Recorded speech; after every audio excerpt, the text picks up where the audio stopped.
The thing that got me really excited about writing for Star Trek, I used to play Star Trek tabletop games. Now, these games have miniature enterprises and Klingon ships, and the rule book was like this thick.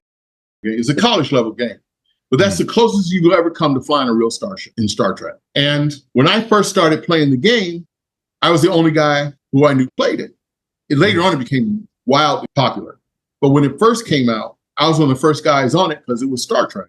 I had to train all the people I ended up fighting against. For 6 or 7, 8 months, I had to train people on how to, because they didn't know it. It's a complex game. And since I had to train them, everybody wanted to be Captain Kirk. So they got the Enterprise, okay? Which means I had to be the Klingon every single time. Then I noticed I started to get damn good at being Klingon. And the Federation has the best starships with the best weapons and the best shield and everything. The Klingons were kind of like the Russians. They were supposed to be quantity instead of quality, right? But I got to learn how to really use my Klingon ship. I would throw everything at them. I would take the sinks out of the men's room and throw it at them. You know what I mean? I got to be really good. And then as a Klingon who's got a weaker ship and is not supposed to win, right? The game was called Starfleet Battles. It was really good to wipe out the enemy ship or to smash it up so bad he has to withdraw.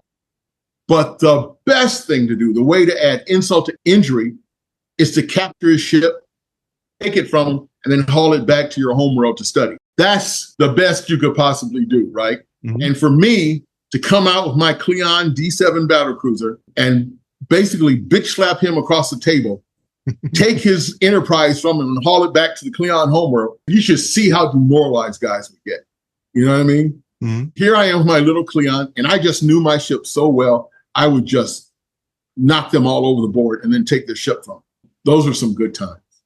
Oh my God, those are some good times.